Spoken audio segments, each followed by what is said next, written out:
Hello students, welcome to unique coaching.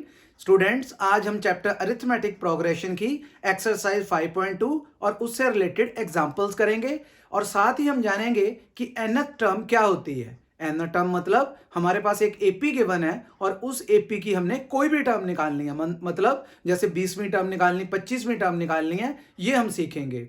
Students, हमने last videos में क्या सीखा था? हमने ये जाना था कि अरिथमेटिक प्रोग्रेशन क्या होती है और उससे रिलेटेड एग्जांपल्स और एक्सरसाइज 5.1 की थी। तो चलिए सबसे पहले मैं आपको बताता हूं nth टर्म क्या होती है, तो उसको निकालना कैसे है तो ये हम सीखते हैं। तो हमारे पास एक, मैंने पहले फॉर्मूला लिख देता हूं nth टर्म का, जिसको हम tn या जिसको हम an भी बोल देते हैं। तो ये हमारे लिए फॉर्मूला क्या है? ये फॉर्मूला है a plus n minus one into d. तो हमें ये पता होना चाहिए कि ये जो हमारे पास a है, ये हमारे लिए क्या है? ये हमारे लिए फर्स्ट टर्म है। a हमारे लिए फर्स्ट टर्म है जो आपने सीखा हुआ है। d आपको पता है क्या है? d भी आपको पता है कि d कॉमन डिफरेंस है। इसी तरह से अगर हमारे पास यहाँ पे tn या an लिखा हुआ है तो ये हमारे पास कोई भी टर्म हो सकती है जो हमने फाइंड आउट करनी है। ये हमारी लास्ट टर्म भी हो सकती है किसी भी एपी की, तो इसको हम L से भी डिनोट कर लेते हैं। तो हमारे लिए ये क्या हो गया? लास्ट टर्म के लिए मान लेते हैं इसको हम, या जो भी टर्म हमने फाइंड आउट करनी है, 20वीं टर्म, 25वीं टर्म, जो भी एपी की फाइंड आउट करनी है। तो इसी तरह से हमारे पास ये फॉर्मूला तैयार हुआ है जो हमने याद रखना है। इसको फॉर्मूले को हम जनरल टर्म फॉर्मूला भी बोलते हैं। क्या बोलते हैं इसको? इसको बोलते हैं हम जनरल टर्म फॉर्मूला, कि हमने कोई भी अपनी एपी की टर्म फाइंड आउट करनी है। इसी तरह से स्टूडेंट्स, मैं आपके लिए एक एग्जांपल लेता हूं। मान लीजिए कि हमारे पास एक एपी है 2 4 6 8 और ये चलती जा रही है। अगर ये चलती जा रही है तो यहां पे हमें दिख रहा है कि ये हमारे लिए फर्स्ट टर्म है, जो हमारे पास 2 है, ये हमारे लिए फर्स्ट टर्म है जिसको A1 या A से डिनोट करते हैं। सिमिलरली ये जो 4 है हमारा, ये हमारे लिए सेकेंड टर्म है। तो सेकेंड टर्म हमारे लिए क्या हो गई? 4 हो गई। ये बनी कैसे है? ये बनी इस तरह से है कि हमने बोला था कि जो आपकी फर्स्ट टर्म है उसमें आपने क्या ऐड कर देना है? उसमें आपने अपना कॉमन डिफरेंस ऐड कर देना है। तो ये हमारे लिए बन गई है A2 सेकेंड टर्म। इसी तरह से अगर हमने थर्ड टर्म निकालनी है, वो क्या है हमारे पास? 6 है। अगर ये निकालनी है तो कैसे निकाली थी हमने सेकेंड टर्म में अपने वाली में क्या पुट कर दिया था? सेकेंड टर्म में हमने डी ऐड कर दिया था। तो सेकेंड टर्म का मतलब क्या था?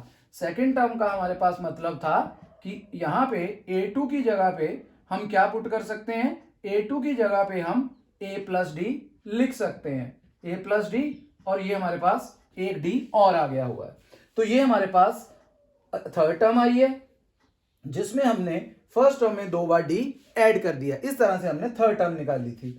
तो ये जो हमारा फॉर्मूला है ऐसे कंटिन्यू होता जाएगा। तो अगर आप ध्यान दो कि जब हमने थर्ड टर्म निकाली है उसमें हमारे पास ए तो आ ही रहा है, लेकिन साथ में क्या आ रहा है? साथ में 2d भी आ रहा है। थर्ड टर्म में एक तो ए आएगा, अगर थर्ड है तो एक डी कम आएगा, मींस 2d आएगा।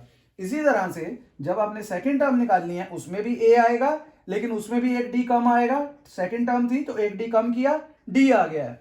इसी तरह से अगर आप इस फॉर्मूले को भी देखो, जब हमने इसकी nth टर्म निकालनी है तो ए तो आ ही रहा है, तो उससे एक कम लेना है। जैसे मैंने बोला था 3 है तो उससे कम हमने 2 कर दिया, 1 माइनस करके 2 हो गया। इसी तरह से n में से एक जाएगा तो n minus one into d आ जाएगा। मीन्स जब भी यह फॉर्मूला लगना है, यहां पे डी के साथ जो भी टर्म निकालनी है उससे एक कम होगी। जैसे हमने 10th टर्म निकालनी है तो a plus 10 minus 1 means 9d हो जाएगा। हम डायरेक्टली 9d भी लिख सकते हैं। तो ये हमारे पास स्टूडेंट्स जनरल टर्म फॉर्मूला हो गया। अब मैं आपको ये बता रहा था कि हमारे पास ये एक एपी गिवन है 2 4 6 8, ये चलती जा रही है। तो हमारे पास 8 जो है यहाँ पे, ये फोर्थ नंबर पे है, आपको दिख रहा है जैसे ये फोर्थ नंबर पे है, A4 हो गया हमारे लिए। और हमारे पास यहाँ पे हमने 20वीं टर्म निकालनी है, मीन्स A20 निकालना है। यहाँ पे चलता जा रहा है तो खत्म थोड़ी हो गया है, ये इनफाइनाइट एपी है। तो हमने 20th टर्म निकालनी है, तो हम क्या करेंगे? 20th टर्म निकालने के लिए, जैसे ये 20th टर्म निकालनी है, यहाँ पे A3 लिखा था, A20 लिख दिया। तो मैंने क्या बोला था कि A में आपने D लगाना है, प्लस करना है, लेकिन कितना? जो भी टर्म निकालनी उससे एक कम। जैसे 20th निकालनी है तो 19D। आप फॉर्मूले में भी पुट कर सकते हो, n की जगह 20, तो 20 माइनस 1 19D ही होता है। तो a आपके पास है, a कितना है आपके पास 2 है, और d भी आपके पास है, कॉमन डिफरेंस 2 का गैप आ रहा है, देखो ध्यान से, तो यहां पे 2 आ जाएगा, तो ये आ गया 2, 19 2 38 विच इज इक्वल टू 40। तो इस एपी, ये जो हमारी एग्जांपल है, इसकी जो 20th टर्म है वो कितनी होगी, वो 40 होगी स्टूडेंट्स। तो इस तरह से हमें ये याद रखना है। एक मैं आपको बहुत इंपॉर्टेंट और चीज बताता हूं जिसमें मोस्टली स्टूडेंट्स गलती कर लेते हैं जब क्वेश्चन करते हैं। वो क्या चीज है, वो ये है कि हमारे पास कई बार स्टूडेंट्स को n एंड an में डिफरेंस नहीं पता चलता है। ठीक है जी, मैं आपको अभी यहां बताने लगा हूं n एंड an में क्या फर्क है। फिर मैंने एक एग्जांपल ली एपी की, उसी तरह से 2 4 6 8 एंड सो ऑन, ये चलता जा रहा है। अगर मैं ये पूछूं कि ये जो 8 है ये कौन से नंबर पे है, तो काउंट करोगे आप, फर्स्ट सेकंड थर्ड फोर्थ, ये फोर्थ नंबर पे है। तो इसका मतलब हमारे लिए A4 का मतलब फोर्थ पोजीशन पे जो टर्म है उसकी वैल्यू क्या है, उसकी वैल्यू हमारे लिए 8 हो गई। लेकिन 8 अगर मैं ऐसे पूछूं 8 कौन से नंबर पे है, 8 की वैल्यू कौन सी पोजीशन है, तो आप काउंट करोगे फर्स्ट सेकंड थर्ड फोर्थ, तो इसका मतलब जो 8 है वो फोर्थ नंबर पे है। तो उसके लिए हम n को 4 लेंगे। अगर हम A4 लिखेंगे तो हम क्या करेंगे, उसकी वैल्यू बताएंगे। जिस तरह से क्लास में स्टूडेंट्स के रोल नंबर होते हैं, जैसे हमने पूछा कि फोर्थ रोल नंबर किसका है, तो उससे आगे कोई एक स्टूडेंट है जिसका नाम कुछ भी हो सकता है, तो वो अपना हाथ अपना जो है वो रेज करेगा और हमें वहां से पता चल जाएगा कि जो फोर्थ नंबर पे है वो वाला स्टूडेंट है जिसका हमने रोल नंबर बोला है। तो 4 उसका रोल नंबर हो गया, उसके अगेंस्ट A4 उसका नाम हो गया। क्लियर हो गया होगा आपको। तो आप मेरे साथ वीडियो में लास्ट तक बने रहिए, क्योंकि इस एक्सरसाइज में और इस एग्जाम्पल्स में हमने बहुत बहुत इंपॉर्टेंट क्वेश्चंस करने हैं जो आपके लिए बहुत हेल्पफुल होंगे। कई बार क्या होता है स्टूडेंट्स कि हमारे पास जैसे एपी दी हुई है 2 4 6 8, हमने इसकी रिवर्स एपी भी करनी है, मींस हम पीछे से वैल्यूज निकालना चाह रहे हैं। ये तो मैंने जो फॉर्मूला लिखा आपके लिए जनरल टर्म का, ये मैंने फ्रंट से लिखा है, ये पीछे से भी आ सकता, पूछ सकता है आपको, तो उसके लिए मैं आपको सोल्यूशन दूंगा। तो आप मेरे साथ वीडियो में लास्ट तक बने रहिए, तो हम वो करेंगे यहां पे अब। ओके, अब हम लेके चलते हैं अपनी एग्जांपल्स इस फॉर्मूले से रिलेटेड, ताकि आपको सब समझ आ जाए। तो चलिए हम करते हैं अपनी इससे रिलेटेड एग्जांपल। क्या है हमारे पास एग्जाम्पल, देख लेते हैं। हमारे पास एग्जाम्पल 3 है स्टूडेंट्स, एनसीईआरटी चैप्टर नंबर 5 की। वो क्या है वो देखते हैं हम। हमारे पास बोला गया है कि आपको 10th टर्म निकालनी है और एपी क्या दी हुई है, देख लेते हैं। एपी हमारे पास थर्ड एग्जाम्पल, एपी दी है हमें 2 7 12 एंड सो ऑन, और हमें कौन सी निकालनी है, हमें 10th टर्म निकालनी है। चाहे A10 लिख लो आप, चाहे T10 लिख लो, बात एक ही है।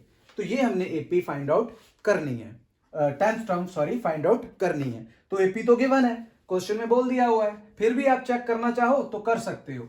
ये हमारे पास 2 क्या हो गया, ये फर्स्ट टर्म होगी हमारे लिए, जिसको हमने ए से डिनोट कर दिया है। फिर हमने कॉमन डिफरेंस निकालना है। मैंने बताया था आपको लास्ट वीडियोस में कॉमन डिफरेंस कैसे निकाला जाता है। हमने सक्सीडिंग में से प्रीसीडिंग टर्म माइनस करनी है, मींस सेकंड टर्म में से फर्स्ट टर्म माइनस करेंगे, दैट इज 7 - 2 = 5।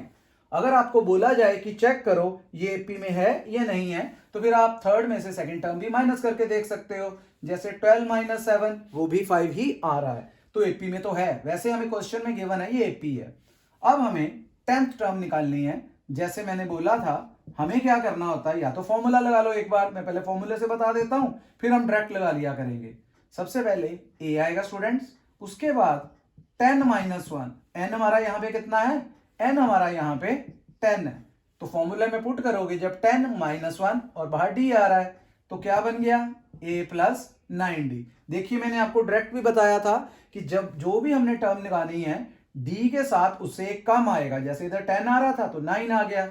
अब आप यहां पे वैल्यूज पुट कर दो, वैल्यू a की पुट की 2 और d की वैल्यू हमने पुट की यहां पे 5।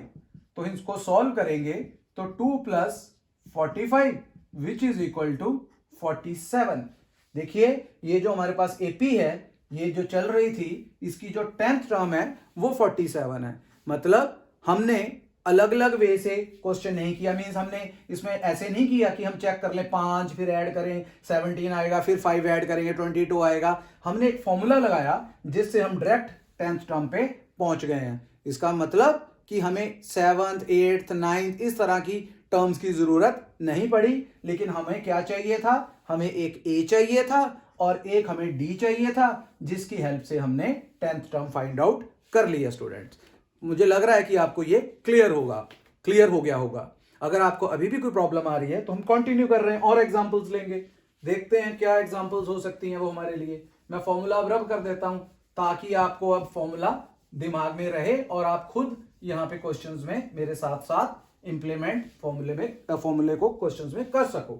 तो चलिए एग्जांपल हम 4 लेते हैं। 4 एग्जांपल में क्या बोला गया है, which term of this AP. हमारे पास एक एपी गिवन है, फर्स्ट टर्म 21 है, फिर 18, फिर 15 एंड सो ऑन, और लास्ट में जाके कहीं पे -81 आ रहा है। तो हमें ये पूछा गया इस क्वेश्चन में कि आपने बताना है कि इस एपी में -81 कौन से नंबर पे आएगा, ये कौन सी पोजीशन पे, ये कौन सी टर्म है। और उसके बाद पूछा गया है also if any term 0 give reason for your answer. फिर हमें यह भी बताना है कि क्या इस सीरीज में, इस एपी में 0 आ रहा है कहीं पे। देखो अगर आप ध्यान दो तो इसमें हमारे पास फर्स्ट टर्म 21 है, सेकंड 18 है, तो मतलब कम हो रहा है, रिड्यूस हो रही है आपकी एपी। मैंने आपको बताया था लास्ट वीडियोस में ये भी कि जो डिफरेंस होता है वो पॉजिटिव भी हो सकता है, वो नेगेटिव भी हो सकता है और वो 0 भी हो सकता है। तो देखिए यहाँ पे तो नेगेटिव आ रहा है, तो तभी तो उसने पूछा है हमें कि -81 जो है वो किस नंबर पे होगी। तो जब हम ये इसको लेस करते जाएंगे 3 तो कहीं ना हो सकता है कि 0 भी आ जाए, हो ये भी सकता है कि 0 ना आए, क्योंकि वो 3 स्टेप छोड़ के चल रहा है। तो उसका मतलब ये भी हो सकता है कि वो स्किप कर जाए 0 को। तो हम फॉर्मूले से चेक कर सकते हैं, ओरल तो हम बात नहीं कर सकते इसके बारे में। तो हम क्या करते हैं, सबसे पहले ए लिख लेते हैं फर्स्ट टर्म जो कि 21 है। इसी तरह से हमने कॉमन डिफरेंस निकालना है। कॉमन डिफरेंस क्या आएगा, second term minus first term, तो ये आ गया हमारे लिए -3। इसी तरह से ये हमारे लिए an या जिसको हम tn बोल देते हैं वो है हमारे लिए, ये आ गया -81। अब हमें क्या निकालना है कि ये कौन से नंबर पे है, मींस फिर वही बात, कंफ्यूज नहीं होना है, ये हमें an दिया, हमें n निकालना है, ये कौन सी पोजीशन पे है। तो फॉर्मूला जनरल क्या था, an is equal to a plus n-1 into d. Values put कर देंगे इसमें, तो ये -81 an की जगह पे, a की जगह पे 21 आएगा, n हमें निकालना है कि कौन सी पोजीशन पे है, d हमें दिया हुआ है 3 माइनस का। स्टूडेंट एक बात ध्यान रखना, यहां पे बहुत स्टूडेंट्स, मैक्सिमम स्टूडेंट्स गलती करते हैं। मैंने बहुत बार बताया है कि जब कभी दो नंबर्स के बीच में, मल्टीप्लाई वाले नंबर्स के बीच में कोई साइन आ जाए तो हमें उस साइन को ब्रैकेट में करने हैं। मींस इस नंबर को अगर आप ब्रैकेट में नहीं करोगे तो देखो आपके सामने देखने में लग रहा है ये सबट्रैक्ट हो रहा है, जबकि फॉर्मूले में देखो डी तो मल्टीप्लाई हो रहा है। तो हमें क्या करना है, यहाँ पे ब्रैकेट लगानी ही लगानी है अगर हमारे पास डी नेगेटिव आ रहा है। बहुत बड़ा इंपॉर्टेंट स्टेप। तो यहाँ पे आ गया -81, यहाँ पे 21, -3 को n से मल्टीप्लाई करेंगे तो प्लस माइनस -3n हो गया, -1 को -3 से किया तो +3 हो गया। तो यहाँ पे स्टूडेंट्स -81 आ गया, 21 प्लस 3 हमारे लिए 24 आ गया, -3n हमारे लिए आ चुका हुआ है। अब हम क्या करेंगे, इस 3n को जो नेगेटिव है इसको लेफ्ट हैंड साइड में ले जाते हैं, पॉजिटिव हो जाएगा। सिमिलरली -81 को भी राइट हैंड साइड में ले जाते हैं। अब ऐड करेंगे तो 4 + 1 5, 8 and 2 10, तो हमारे लिए क्या आ गया, 3n इज इक्वल टू 105। अब हम 3 को नीचे ले जाएंगे 105 के, तो यहां पे कटिंग करेंगे, 3 3 9, 3 5 15। तो इसका मतलब क्या हुआ कि हमारा n जो है वो 35 आ गया। तो जो ये आपकी -81 है ये इस एपी की 35th टर्म होगी। तो हम क्या लिखेंगे यहां पे, the 35th term of the given AP is -81। तो ये हम लिख सकते हैं यहां पे। ठीक है स्टूडेंट्स, अब आपको आगे इसी क्वेश्चन में पूछा गया था कि बताओ जो 0 है वो किस नंबर पे है।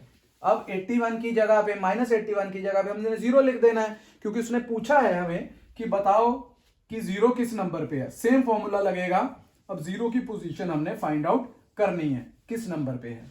तो हमने क्या किया, एन को जीरो लिख दिया इधर, ए तो हमारा 21 ही था, एन हमारा as it is -1 as it is, और डी को -3 किया हमने। अब हमें क्या करना है, ब्रैकेट ओपन करनी है। यहां पे क्या आ जाएगा, माइनस का 3n एंड +3, माइनस का 3n, फिर हम लेफ्ट हैंड साइड में लेके आए प्लस 21 + 3 24, तो n आपका आ जाएगा 24/3 इज इक्वल टू 8। तो इसका मतलब ये जो जीरो है वो 8th नंबर पे है इस एपी में। तो क्या लिख देंगे, देयरफॉर जीरो इज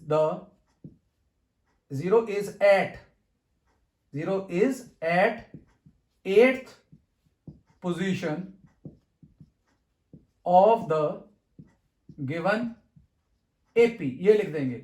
अच्छा एक बात स्टूडेंट्स बहुत इंपॉर्टेंट वो भी आपके लिए, वो ये है कि अगर मान लो आपका n यहां पे नेगेटिव आ जाता या आपका n फ्रैक्शन में आ जाता, तो कभी भी किसी की प्लेस, जैसे आपकी मान लो क्लास में कोई पोजीशन आई है, तो हम तो यही बोलते हैं कि आप फर्स्ट आए हो या सेकंड आए हो, ऐसे तो नहीं बोलते कि आप -1 पोजीशन पे आए हो या आपकी पोजीशन जो है 1/3 आई है।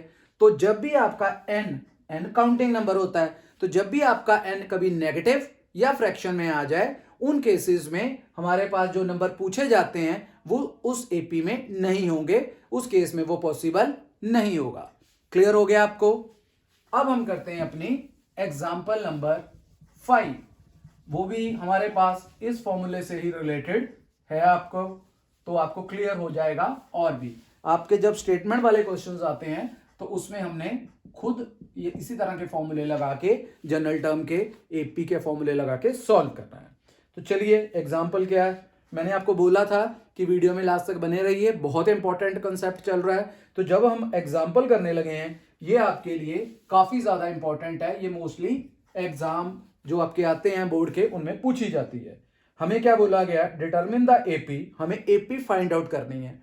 तो इसका मतलब क्या हो गया, हमें सीधी भी एपी कोई नहीं दी हुई, मतलब first term, second term, third term ऐसे सीरीज नहीं दी हुई हमें क्या दिया, बीच बीच में से कुछ हमें टर्म्स दी हैं। जैसे हमें थर्ड टर्म दी हुई है 5 के इक्वल, थर्ड टर्म हमारे पास है 5 के इक्वल, और हमारे पास जो सेवंथ टर्म है वो 9 के इक्वल दी हुई है। सेवंथ टर्म हमें 9 के इक्वल दी हुई है, थर्ड टर्म 5 है और सेवंथ टर्म 9 है। हमें एपी फाइंड आउट करनी है। तो हम क्या करेंगे, यहां पे जनरल टर्म का फॉर्मूला लगाएंगे जो हमने सीखा है। तो थर्ड टर्म है, तो मैंने क्या बोला था आपको, मैंने बोला था कि अगर आपको इस तरह से आ जाए तो आप क्या करोगे, एक लेस कर दोगे ए में ऐड करके। किसको लेस कर दोगे, डी को, मतलब ए प्लस हमारा फॉर्मूला था n-1, n हमारे लिए कितना है 3 है, तो हम एक डायरेक्ट माइनस कर देंगे 3 में से 1, तो 2d आ जाएगा स्टूडेंट्स। तो ये हमारे लिए 5 के इक्वल, इसको हम इक्वेशन नंबर 1 दे देते हैं। अगर आपको क्लियर नहीं हुआ, मैं दोबारा अच्छी तरह और वे से बताता हूं फॉर्मूले से, कि हमारे पास अगर t3 है तो हम क्या फॉर्मूला लगाते हैं, a प्लस 3 - 1। 3 क्यों, क्योंकि अगर n होता तो इधर n-1 लिखते, अब 3 है तो 3 - 1 साथ में d, तो मैंने डायरेक्ट कर दिया था 3 - 1 2, ये देखिए। तो इस तरह से हमने एक लेस कर देना। अब सेवंथ टर्म दी हुई है, उसके लिए आप क्या करोगे, जब आपको सेवंथ टर्म दी हुई है 9 के इक्वल, तो यहां पे भी वही फॉर्मूला लगाओगे। क्या करोगे, a प्लस एक लेस कर दो 7 से, 6d इज इक्वल टू 9। तो ये हमारे पास दो इक्वेशंस बन गई हैं, और ये इक्वेशंस आपको सॉल्व करनी ही आती हैं, जो आपने एलिमिनेशन या सब्स्टिट्यूशन मेथड से कर लेनी है। तो हम यहाँ पे एलिमिनेशन मेथड लगा लेते हैं। तो यहाँ पे दोनों a इक्वल है, तो क्योंकि हम इनको सबट्रैक्ट कर रहे हैं तो हमने साइन चेंज कर दिए। ये हमारे पास प्लस का है, माइनस हो गया, ये भी प्लस है, माइनस हो गया। यहाँ पे अगर आप ध्यान दो, -9 जो है वो भी प्लस का है, वो भी माइनस हो जाएगा। अब ये माइनस का a और ये प्लस का है, कैंसिल हो गया। यहाँ पे 2d, यहाँ पे -6d, तो -4d आ गया है। अगर इसको माइनस करो 5 - 9, तो ये हमारे लिए -4 आ जाएगा। तो d आपका कितना आ गया, -4, और ये -4 डिनोमिनेटर में ले जाए, माइनस से माइनस कैंसिल, 4 से 4 कैंसिल, तो d आपका 1 आ गया हुआ है। d की वैल्यू 1 आपने फाइंड आउट कर ली है। अब आप क्या करोगे, क्योंकि मैंने बताया था जब भी हमने एपी फाइंड आउट करनी है उसके लिए हमें a एंड d चाहिए। तो d आ गया है, d की वैल्यू किसी एक इक्वेशन में पुट कर दो, चाहे फर्स्ट में चाहे सेकंड में, वहां से a आ जाएगा। तो हम क्या लिखते हैं, put value of D in equation 1, हमने 1 में पुट कर दी है, तो इधर हमारे लिए क्या आ जाएगा, a as it is 2, d की जगह 1 आ गया, इज इक्वल टू 5, तो a कितना आ जाएगा 5 minus 2 which is equal to 3। तो हमारे पास a की वैल्यू 3 आ गई है, और d हमने कितना निकाला था, d हमने 1 निकाला था।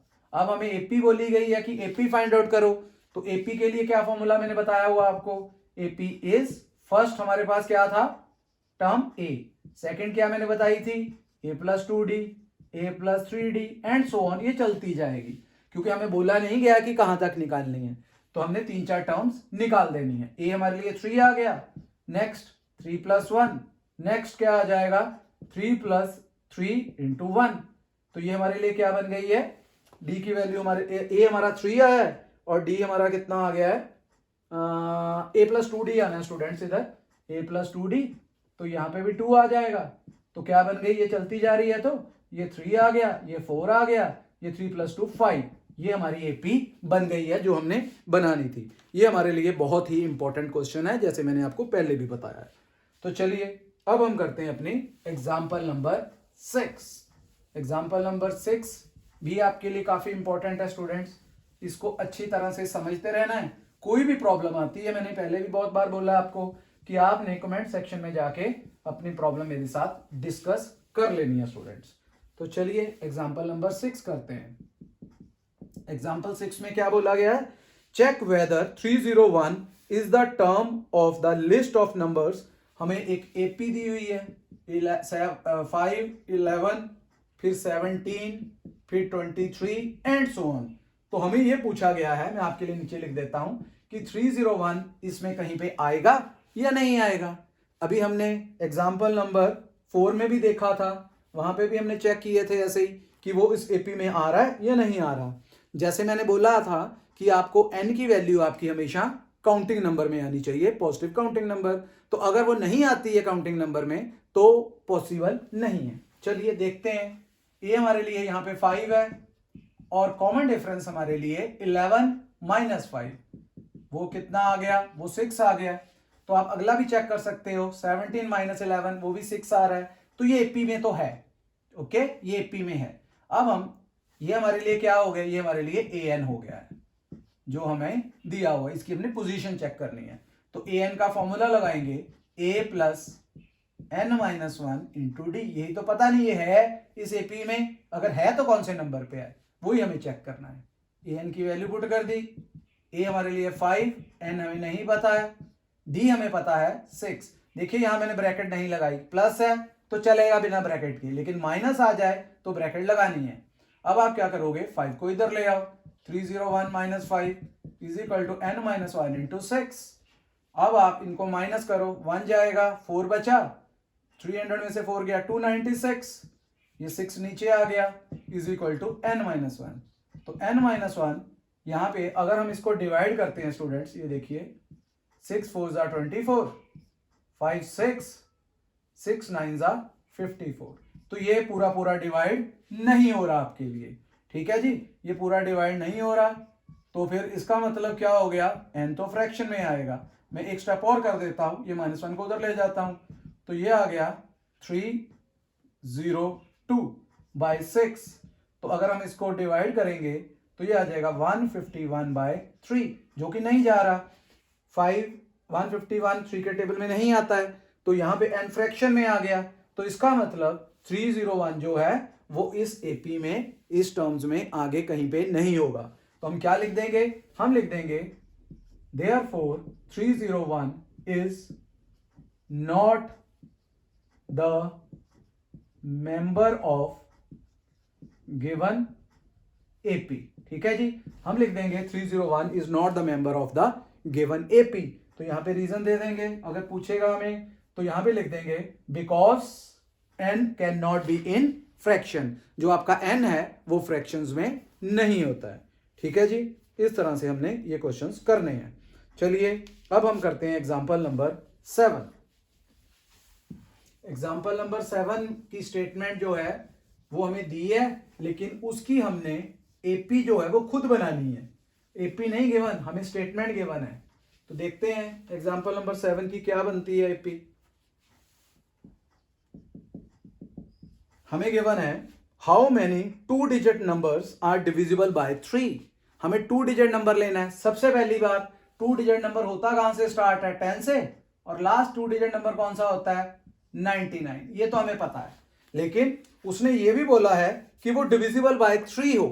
तो क्या 10 3 के टेबल में आता है? बिल्कुल नहीं आता है, क्योंकि 3 3 जा 9, 3 4 जा 12। तो 12 हमारे पास 2 डिजिट नंबर है सबसे पहला जो 3 के टेबल में आता है, तो ये तो नहीं आएगा 10। तो हमने 12 ले लिया। अब तो 3 3 का गैप ही है, तो अगला 15 आ जाएगा, फिर 18, ऐसे चलता जाएगा, और लास्ट में आ जाएगा 99। ओके, ये हमारे पास एपी बन चुकी है। 3 3 का गैप तो है ही है, कॉमन डिफरेंस तो सेम ही है, तो ये हमारे पास बन चुका है। उसने पूछा हाउ मेनी, कितने होंगे ये, तो हमने एन निकालना है। इसमें एन हमारे पास है, एन हमारे पास है। ये आपकी कंफ्यूजन दूर होगी एन एंड एन में। तो फर्स्ट टर्म हमारे लिए 12 होगी, कॉमन डिफरेंस हमारे लिए वो तो पता ही है हमें, 3 के टेबल में है, और एन जो है वो आपका 99। अब हमें बताना है कि बीच में कितने टर्म्स होंगी जो 10 से 19 के अंदर, या 99 को भी काउंट करना है, 2 डिजिट नंबर जो 3 के टेबल में आते हैं। तो फॉर्मूला लगाएंगे हम ए एन का। हमारे पास क्या फॉर्मूला था general? A plus n minus 1 into d. Value put कर दो एन की 99, ए की 12, एन की वैल्यू जो हमें निकालनी है, और डी भी हमारे पास है, दैट इज 3। तो हम क्या करते हैं, 12 को इधर ले आते हैं, 99 minus 12 is equal to n minus 1 into 3। Minus किया हमने, 9 में से 2 जाएंगे 7, 9 में से 1 गए 8, is equal to n minus 1 into 3। Student, इसको हम 2 वे से कर सकते हैं। एक तो सीधा है कि 3 नीचे ले आए और डिवाइड हो जाएगा, दूसरा है कि ब्रैकेट पहले भी ओपन कर सकते हैं। तो हम 3 नीचे ले आते हैं, 87/3 is equal to n minus 1। N minus 1 is equal to 3 2 जा 6, 27, 3 9 जा 27। तो एन हमारे पास कितना आ जाएगा? 29, ये माइनस इधर आके प्लस हो गया, तो एन आ गया 30। तो हमारे पास 2 डिजिट नंबर 30 होंगे जो 3 के टेबल में आते होंगे। तो लास्ट में हम लिख सकते हैं there are 30 2 digit numbers divisible by 3। इस तरह से हमने अपने 2 डिजिट नंबर फाइंड आउट कर लिए हैं। अब हम नेक्स्ट करते हैं एग्जाम्पल नंबर 8। ये भी स्टूडेंट्स बहुत इंपॉर्टेंट है। इसके लिए पहले मैं आपको एक कंसेप्ट समझा देता हूं ताकि आपको बाद में इसमें कोई प्रॉब्लम ना आए। देखिए, हमारे पास 4 फ्रेंड्स हैं। 4 फ्रेंड्स वो इकट्ठे एक लाइन में बैठे हुए एक फंक्शन में। तो ये उनके नाम रख लेते हैं, A B C and D. ये 4 फ्रेंड्स हैं। तो यहां से हमने काउंटिंग शुरू की इधर से। तो ये फर्स्ट नंबर पे है ए, ये सेकंड पे है, ये थर्ड पे है, और ये फोर्थ पे है। वैसे मैंने इस वीडियो के स्टार्ट में बताया था कि अगर हम पीछे से एपी चेक करनी तो कैसे करेंगे, पोजीशन कैसे चेक करेंगे। तो ये फ्रेंड्स के उनके पोजीशंस होगी। ये फर्स्ट पे बैठा है, ये सेकंड नंबर पे, बी सी थर्ड पे, और डी फोर्थ पे। लेकिन अगर हम इधर से इधर जा रहे हैं, ओके, लेकिन अगर हम राइट टू लेफ्ट आ रहे हैं, फिर उनकी पोजीशन देखो क्या हो रही है। अब डी जो है वो फर्स्ट पे हो जाएगा, जो सी है वो सेकंड पे हो जाएगा, जो बी है वो थर्ड पे हो जाएगा, और जो ए है आपका वो फोर्थ पे हो जाएगा। डी फर्स्ट पे हो गया पीछे से, सी आपका सेकंड पे, बी आपका थर्ड पे, और ए आपका फोर्थ पे। पोजीशन चेंज होगी ना सारी।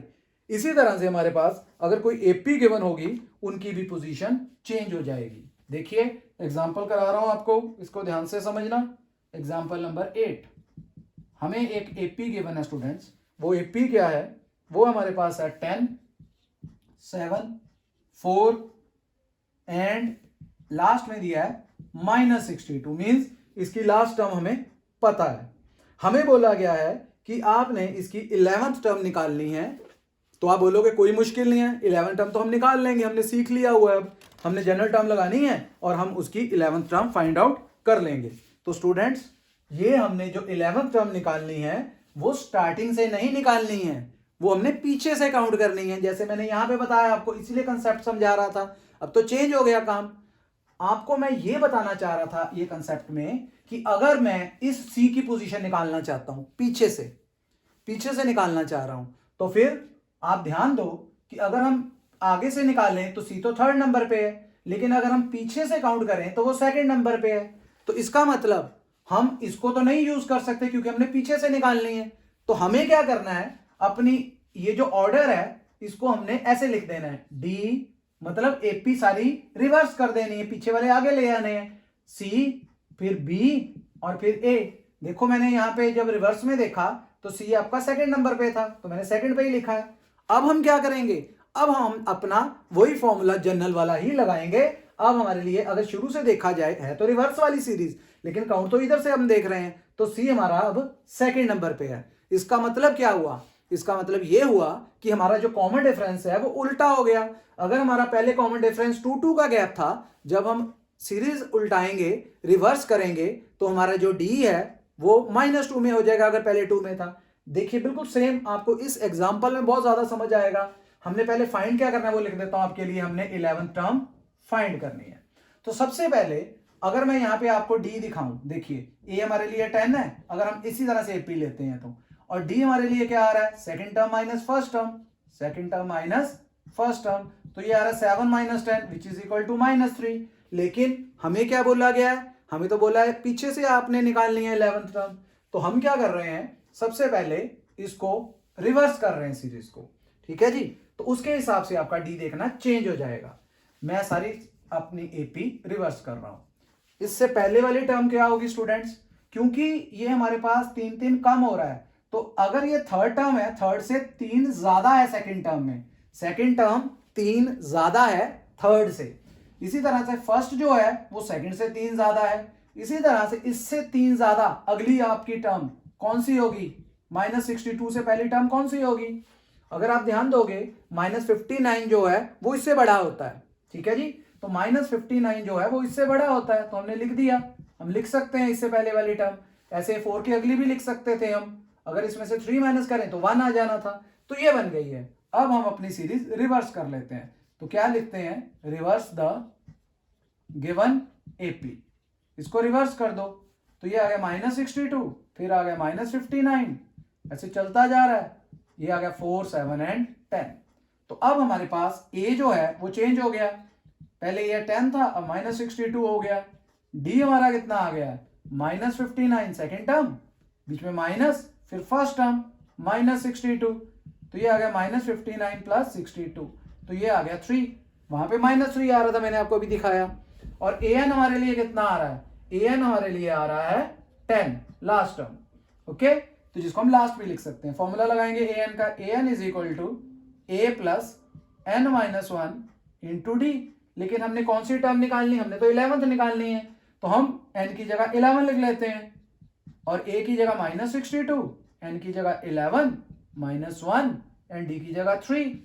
तो यहां पे हमारे लिए इसकी वैल्यू निकालनी थी, तो क्या आ गया, -62, 11 - 1 10 इंटू 3, तो ये बन गया -62 plus 30 which is equal to -32। तो पीछे से आपकी 11th टर्म जो होगी वो -32 होगी। इस तरह से हमने ये क्वेश्चन कंप्लीट कर लिया हुआ है। अब हम करते हैं अपनी नेक्स्ट एग्जांपल नंबर 9। वैसे ये एप्लीकेशन वाले स्टूडेंट्स क्वेश्चंस हैं, ये इनके चांसेस जो हैं वो कम होते हैं, पर फिर भी हमें क्योंकि प्रैक्टिस करनी है अपनी एपी की जनरल टर्म के लिए, तो वो हम करेंगे।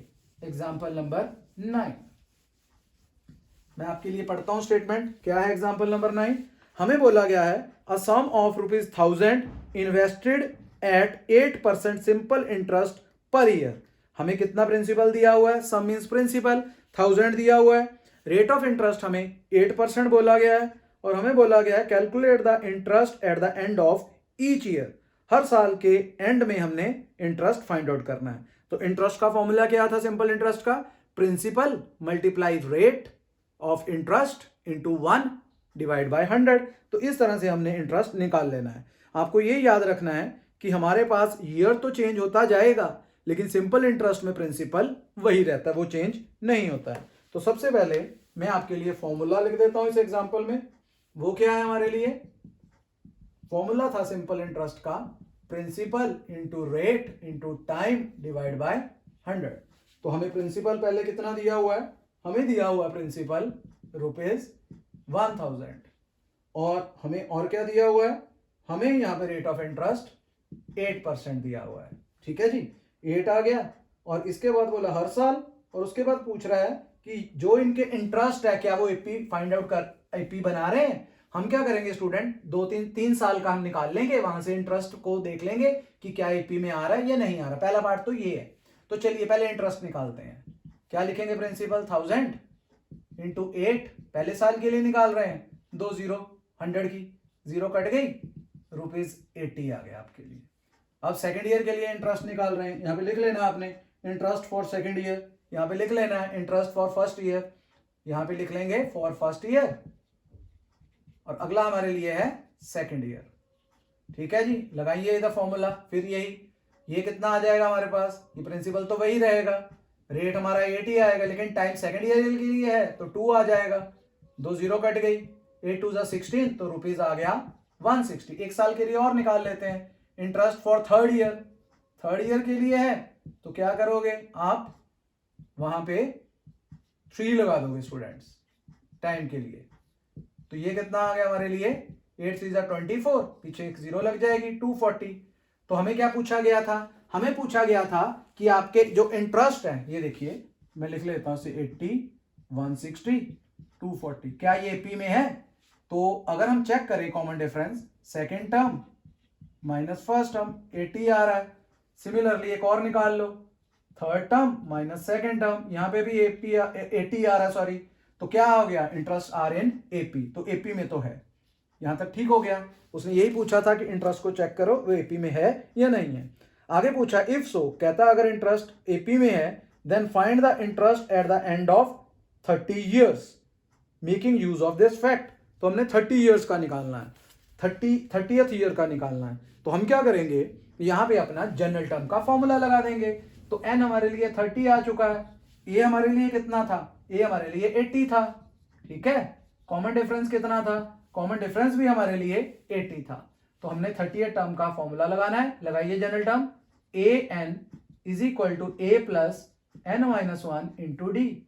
तो यहां पे बन गया A30 इज इक्वल टू ए की जगह 80, एन की जगह 30 माइनस 1 इंटू 80। तो ये 80 हो गया, 30 माइनस 1 29 इंटू 80। तो जब हम इनको मल्टीप्लाई करेंगे तो कितना आ जाएगा हमारे लिए, ऐड कर लेते हैं इसको हम पहले 80 में, ये 0 का 0 आ जाएगा, 8 9 72, 7 बच गया, 8 2 16, 16 एंड 7 23।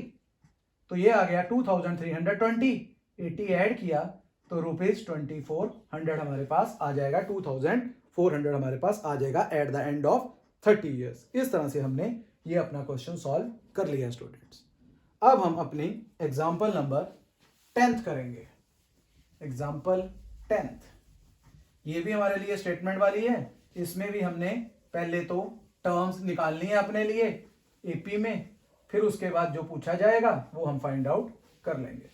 क्या बोला गया देखते हैं अभी, एग्जाम्पल नंबर 10। क्या बोला गया है, इन अ फ्लावर बेड, हमारे पास कोई फ्लावर बेड है, बगीचा है हमारे लिए, मान लो there are 23 roses in the first row. पहली रो में 23 रोजेस है, इसके बाद बोला गया 21 in the second row, 19 in the third row, और सो ऑन, ऐसे चलता जाएगा।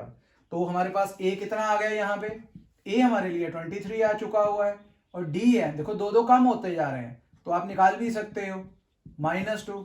इसी तरह से थर्ड माइनस सेकेंड, वहां से भी -2, एपी में तो है। और आगे क्या कहा गया है, there are 5 rose plant in the last row. जो लास्ट रो है उसमें 5 है, तो लास्ट हमारे लिए यहाँ पे क्या है, एन हो गया। तो इसको लास्ट लिख लो, ए एन लिख दो, एन नहीं ए एन हो गया। तो ये हमारे लिए 5 हो गया यहाँ पे ए एन के लिए। तो हमें बताना है how many rose are there in the flower beds. तो टोटल रोज कितनी है यहाँ पे। तो हम क्या करेंगे, जनरल टर्म का formula, a n is equal to a plus n minus 1 into d. A n की वैल्यू पुट कर दो लास्ट की 5, ए की पुट कर दो 23, एन हमें निकालना है कितनी रोज है, डी हमारे पास है -2। मैंने बोला था अगर डी नेगेटिव आ जाए तो ब्रैकेट तो लगानी ही लगानी है। अब क्या करोगे आप, अब आप ये 23 को इधर ले आओ, माइनस का हो जाएगा n माइनस 1 इंटू -2। तो ये माइनस करेंगे 5 माइनस 23 -18, और ये जो मल्टीप्लाई हो रहा था -2 ये डिनोमिनेटर में आ गया, n माइनस वन, माइनस से माइनस चला जाएगा, 2 9 ज़ा 18, तो क्या आ गया हमारे पास n minus one is equal to 9, n is equal to 9 plus 1, n is equal to 10। तो हमारे पास कितनी रोज हैं जिनमें रोजेज हैं? हमारे पास 10 रोज हैं। तो यहां पे लिख देंगे there are 10 rose in the flower beds, there are 10 rose in the flower beds. इस तरह से हमारी इस एक्सरसाइज 5.2 से पहले सारी एग्जांपल्स हमने कर ली हैं स्टूडेंट्स। तो चलिए अब हम अपनी एक्सरसाइज स्टार्ट करते हैं। एक्सरसाइज 5.2। एक्सरसाइज 5.2 में देखते हैं हमें क्या पूछा गया है और क्या हमने निकालना है और क्या हमें गिवन है। तो देखते हैं पहला पार्ट, क्वेश्चन फर्स्ट का। हमें पहले पार्ट में ए दिया हुआ है 7, डी हमें दिया हुआ है 3, डी 3 है, और एन हमें दिया हुआ है 8। तो हमें बोला गया है कि ए एन फाइंड आउट करो। ये बिल्कुल आपके लिए फॉर्मूले को रिवाइज करने की प्रैक्टिस है आपके लिए। एक तरह से आप रिवाइज कर सकते हो फॉर्मूला, क्योंकि ए भी पता है, डी भी पता है, एन भी पता है, ए एन फाइंड आउट करना है। क्या फॉर्मूला था? A n is equal to a plus n minus one into d. A n हमें फाइंड आउट करना है, ए पुट कर दिया 7, एन भी पुट कर दिया हमने 8 माइनस वन, और डी हमारे लिए 3 है। तो ये आ गया 7, 8 माइनस 1, 7 इंटू 3, तो ये आ गया 7 plus 21 which is equal to 28। तो इस केस में ए एन की वैल्यू 28 आ चुकी हुई है। अब हम स्टूडेंट्स नेक्स्ट इसका सेकंड पार्ट करते हैं। इसमें क्या गिवन है? इसमें हमारे पास ए दिया हुआ है -18, देखिए -18 है, और हमारे पास डी फाइंड आउट करना है। हमें क्या दिया है? हमें एन दिया है 10 एंड ए एन दिया है 0। क्या फाइंड करना है? डी फाइंड आउट करना है। तो ए एन का फॉर्मूला लगाओ। ए एन का फॉर्मूला था a plus n minus one into d. A n की जगह 0 पुट कर दिया, इधर -18 ए की जगह पे, एन की जगह पे ब्रैकेट में 10 माइनस 1, तो डी तो फाइंड आउट करना है, एज इट इज आ जाएगा। तो ये -18 0 की तरफ आएगा, प्लस 18, 10 माइनस 1 9d, तो 9 डी से मल्टीप्लाई हो रहा है, तो 9 डिनोमिनेटर में आ जाएगा 18 के, तो डी हमारे लिए आ जाएगा, जब 9 आएगा तो 9 की कटिंग करेंगे तो डी हमारे लिए 2 आ जाएगा। इस तरह से हमने ये सेकंड पार्ट भी अपना कर लिया है स्टूडेंट्स। अब हम इसका थर्ड पार्ट देखते हैं एक्सरसाइज का। फर्स्ट का थर्ड पार्ट है ये आपका। ये हमारे पास बुक में टेबल की फॉर्म में दिए हुए हैं, जो भी मिसिंग है वो हमने फाइंड आउट करना है। अब हम अपने क्वेश्चन फर्स्ट का थर्ड पार्ट करते हैं। क्या कुछ गिवन है देख लेते हैं। हमारे पास इसमें एक तो एन नहीं है, ए नहीं है हमारे पास, ए मिसिंग है, और हमें क्या क्या दिया वो देख लेते हैं। डी हमारे लिए -3 है, ठीक है जी, डी -3 है, और क्या गिवन है? एन हमारे लिए 18 है, एन 18, और ए एन कितना है वो भी देखते हैं। ए एन हमारे लिए -5 है। ठीक हो गया ये आपके लिए। अब आप यहां पे फिर फॉर्मूला लगाओ जनरल टर्म का। A n is equal to a plus n minus one into d. A n -5, a हमें फाइंड आउट करना है, एन हमारा 18, -1 तो आना ही है फॉर्मूले का, और डी हमारे लिए -3, ब्रैकेट लगा दी हमने, माइनस है तो लगानी है हमें। अब हम क्या करेंगे, यहाँ पे -5, ए फाइंड आउट करना है, 18 -1 कितना होता है 17, -3 से मल्टीप्लाई करेंगे। जब हम -3 से मल्टीप्लाई करेंगे तो 17 3 ज़ा 51 माइनस का, तो -51 को हम ले आते हैं -5 की तरफ। जब इधर लाएंगे तो ये प्लस का 51 हो जाएगा, -5 आपके पास पहले से ही है, तो 51 में से 5 जाएगा 46। तो आपके पास ए जो मिसिंग था वो आपने 46 निकाल लिया है। अब हम इसी का ही फोर्थ पार्ट करते हैं। फोर्थ पार्ट में हमें ए दिया हुआ है -18.9, ये आपका ए है। डी जो है वो आपका है 2.5, डी भी पॉइंट्स में ही है। इसी तरह से एन आपने फाइंड करना है, लेकिन ए एन 3.6 है। ए एन कितना है 3.6, एन आपने फाइंड आउट करना है। तो चलिए लगा लो फॉर्मूला। फॉर्मूला क्या था? A n is equal to a plus n minus one into d. A n की वैल्यू पुट कर दी 3.6, पॉइंट्स में है तो ए आपने पुट कर दिया -18.9, एन आपने फाइंड आउट करना है, डी आपके लिए है 2.5। तो स्टूडेंट्स जब आप ये माइनस के 18.9 को अपने लेफ्ट हैंड साइड में लेके आएंगे तो ये पॉजिटिव हो जाएगा 3.6 के साथ। तो 3.6 प्लस 18.9 इज इक्वल टू क्या आएगा? n-1 इंटू 2.5, ये एज इट इज लिख दिया हमने। तो जब इनको ऐड करेंगे 9, 6, 15 पॉइंट लग गया, 8 एंड 3 11 एंड 1 12, 2 1 कैरी किया 22.5, तो ये 2.5 भी नीचे ही आ जाएगा इस तरह से। अगर आप ध्यान दो, इधर भी हमारे पास डेसिमल के बाद एक ही डिजिट है, इधर भी एक ही डिजिट है, तो डेसिमल से डेसिमल कैंसल आउट हो जाएगा। 225/25 इज इक्वल टू n-1, तो ये कितना आ गया 25, 9 पे अगर करें तो हमारे पास 225 आता है, क्योंकि अगर 10 पे करते तो 250 आ जाता, 25 कम है, तो हमारे लिए n की वैल्यू आ गई है 10। तो यहां पे जो मिसिंग था हमने फाइंड आउट कर लिया हुआ है। अब हम इसी क्वेश्चन का फोर्थ पार्ट हमने कर लिया, अब हम फिफ्थ पार्ट करते हैं। आपको क्लियर हो गया होगा पूरा कंसेप्ट अब, जो कि इस एक्सरसाइज में हमने जनरल टर्म के लिए लगाया है।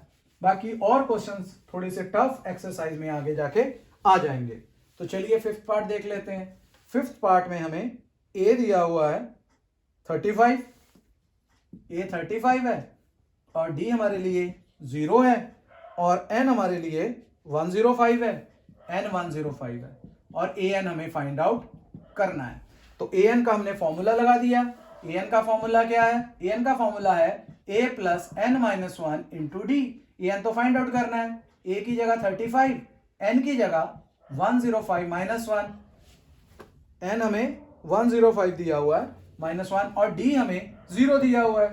तो इसका मतलब किसी भी चीज को, किसी भी नंबर को अगर हम 0 से मल्टीप्लाई करते हैं तो वो तो 0 हो जाता है, सब कुछ वहां पे खत्म हो जाता है, तो ये पोर्शन 0 हो जाएगा। तो हमारा आंसर ए एन की वैल्यू 35 ही आएगी। तो यहां से ये क्लियर हो गया, हमें यहीं से पता चल जाना चाहिए था अगर हम इसको एमसीक्यू क्वेश्चंस में करते हैं, क्योंकि डी तो 0 ही है। अगर कॉमन डिफरेंस ही नहीं है कुछ भी, ना पॉजिटिव ना नेगेटिव, तो जो आपकी टर्म्स है वो तो एज इट इज चलती जाएंगी। अगर फर्स्ट टर्म 35 है, सेकंड टर्म भी 35, थर्ड टर्म भी 35, क्योंकि डी आपका जो है वो 0 आ चुका हुआ है। इस तरह से ये वाला जो एग्जांपल है, एक्सरसाइज का क्वेश्चन फर्स्ट है, ये हमने कंप्लीट कर लिया है स्टूडेंट। अब हम इसी एक्सरसाइज का क्वेश्चन नंबर 2 करते हैं स्टूडेंट्स। हमारे पास आपकी बुक में आपने देखा होगा कि क्वेश्चन नंबर 2 के लिए 2 पार्ट्स हैं। तो चलिए, पहला पार्ट हमारे लिए क्या है, हमने इसमें चूज करना है। हमें बोला गया है choose the correct choice in the following and justify. तो हमें ऑप्शन चूज करनी है, एमसीक्यू हो गया हमारे लिए। हमें बोला गया 30th टर्म बताओ कौन सी होगी। एपी दी हुई है 10, 7 एंड 4। हमें क्या निकालना है? हमें 30th टर्म फाइंड आउट करनी है। तो ए कितना आ गया? ए तो 10 आ गया आपके लिए ए 10 आ गया, और डी कितना आएगा? डी आ जाएगा हमारे लिए 7 minus 10 which is equal to -3। तो हमें क्या फाइंड आउट करना है? हमें 30th टर्म। तो एन भी दे दिया हमें 30, तो हम फर्स्ट पार्ट कर रहे हैं इसका। तो लगाइए फॉर्मूला 30th टर्म का। मैंने बताया था जितने भी यहाँ पे पोजीशन दी हो उससे एक कम कर दो, तो 29 आ जाएगा। नहीं तो फॉर्मूला भी लगा सकते हो 30 माइनस 1। ए पुट कर दिया 10, 29, डी पुट कर दो, डी हमारे लिए -3 है। तो ये आ गया 10, 29 को 3 से करेंगे तो माइनस का 87 आएगा। तो आंसर आ जाएगा -77, और इस क्वेश्चन में आपकी ऑप्शन आ जाएगी सी। तो चलिए हम इसी का ही क्वेश्चन नंबर 2 का लास्ट पार्ट करते हैं। वो क्या है वो भी देख लेते हैं। वो हमें गिवन है कि आपके पास एक एपी पहले हमें दिया हुआ है -3, फिर हमें दिया -2, और फिर हमें दिया 2। ये चलती जा रही है, ये भी इनफाइनाइट एपी है। हमें इसकी 11th टर्म फाइंड आउट करनी है स्टूडेंट्स। तो हमारे पास 11 टर्म फाइंड आउट करनी है। तो एन हमें पता है, ए पता है, डी पता है। ए कितना है? -3। डी कितना है? -1/2। जब हम माइनस करते हैं second term minus first term, तो माइनस लगा दिया और इसमें से -3 कर दिया। -1/2 माइनस माइनस प्लस, एलसीएम लोगे आप तो कितना आ जाएगा? 3 2 6, और ये नीचे तो 2 ही रहेगा। 6 - 1 5/2। तो डी निकल चुका हुआ है। एन आपके पास 11 है। अब आप क्या करोगे? जनरल टर्म का फॉर्मूला लगाओगे सेम उसी तरह से। हमने क्या निकालना है? T11। क्या फॉर्मूला था? एक कम करके, ठीक है ना, एक कम करके ही था। 11 - 1 10, तो हम सीधा डायरेक्ट लगा देंगे 10D। ए की वैल्यू पुट कर दो -3, ये 10 एज इट इज। डी की वैल्यू पुट कर दो, डी की वैल्यू आपके पास आई है 5/2। कटिंग करेंगे 2 5 10, तो ये आ गया -3 + 25। तो ये कितना आ गया आपके लिए? जब हम -3 में 25 करेंगे ऐड, तो ये आ जाएगा 22। हमें बोला गया था कि आपने चूज करना है इसमें से कौन सी ऑप्शन है। तो हमारे लिए अगर हम देखें सेकंड के सेकंड पार्ट के लिए तो हमारे लिए बी ऑप्शन है जिसमें 22 आ रहा है। तो हमारे लिए ये बी ऑप्शन इसका करेक्ट आंसर है स्टूडेंट्स। इसी तरह से अगर हम चलें आगे तो हम और भी क्वेश्चंस इसके सॉल्व कर सकते हैं। जैसे कि अगर आप देखो कि आपके पास क्वेश्चन थर्ड है, क्वेश्चन थर्ड के लिए भी सेम इसी वे से आपको मैं एक पार्ट पहले उसका कर देता हूं, बाकी पार्ट आप इसके प्रैक्टिस कर सकते हैं। तो देखते हैं थर्ड पार्ट के क्वेश्चन के फर्स्ट पार्ट में हमें क्या कुछ गिवन है। उसमें भी बॉक्सेस हैं, उसमें भी फिल इन द ब्लैंक्स है एक तरह से। तो क्वेश्चन नंबर 3 फर्स्ट पार्ट, पहले हमें दिया हुआ है 2, फिर हमारा यहां बॉक्स है means fill in the blanks है, और फिर हमें 26 दिया हुआ है। अब हम क्या करेंगे ये देख लेते हैं कौन से नंबर पे है। ये फर्स्ट नंबर पे है तो ए हो गया हमारे लिए 2। सेकंड पार्ट जो है ये वाला सेकंड बॉक्स T2 ये मिसिंग है, ये हमें नहीं पता है। अब हमारे पास थर्ड टर्म हमें पता है, थर्ड टर्म T3 पता है 26। तो हम सेकंड टर्म कैसे निकालेंगे जबकि हमें डी तो पता ही नहीं है। मैंने बोला था अगर ए और डी पता है तो आप कुछ भी निकाल सकते हो। हम क्या करते हैं सबसे पहले ये जो थर्ड टर्म है इसमें हमारे पास फॉर्मूला लग जाएगा T3 का। वो क्या लगेगा, मैंने बोला था कि हमने एक कम कर देना है। किस तरह से, a + 3 है तो 2d = 26। आप जब a की वैल्यू यहां पुट करोगे तो d निकल आएगा। a की वैल्यू कितनी है, a की वैल्यू 2 है तो d हमने फाइंड आउट करना है स्टूडेंट्स। तो ये आ गया 26। तो 2 को आप राइट हैंड साइड में लेके जाओगे माइनस हो जाएगा तो हमारे पास आ गया 24। तो d कितना आएगा 24 डिवाइड बाय 2, तो d 12 आ चुका हुआ है। अब d भी आपको पता है, जैसे मैंने बोला था आपको a भी पता है। तो हमें क्या फाइंड आउट करना है, हमें सेकंड टर्म फाइंड आउट करनी है। सेकंड टर्म के लिए भी सेम वही फॉर्मूला a + 2 - 1। तो हमने तो एक कम ही कर देना है, 2 में से एक जाएगा तो 1d आ जाएगा। चाहे 1d लिख लो चाहे a + d लिख लो, एक ही बात है। अब a की वैल्यू पुट करो यहाँ पे 2, d की पुट करो 12, तो हमारे लिए क्या आ गया 14 आ गया है। तो स्टूडेंट्स हमारे पास जो सेकंड टर्म है वो हमारे लिए 14 आ चुकी है। अगर आप ध्यान दोगे तो हमारे पास जो d था वो 12 आया था, तो 2 में 12 ऐड करेंगे 14 एंड 14 में 12 ऐड करेंगे तो 26 आ जाएगा। इस तरह से ये वाले क्वेश्चंस आपने कंप्लीट कर देने हैं। तो स्टूडेंट्स अगर आपको मेरा ये वीडियो अच्छा लगा है तो आप वीडियो को लाइक एंड शेयर करें और चैनल को सब्सक्राइब करें ताकि आपको आने वाली वीडियोस भी मिलती रहे। Okay students, bye.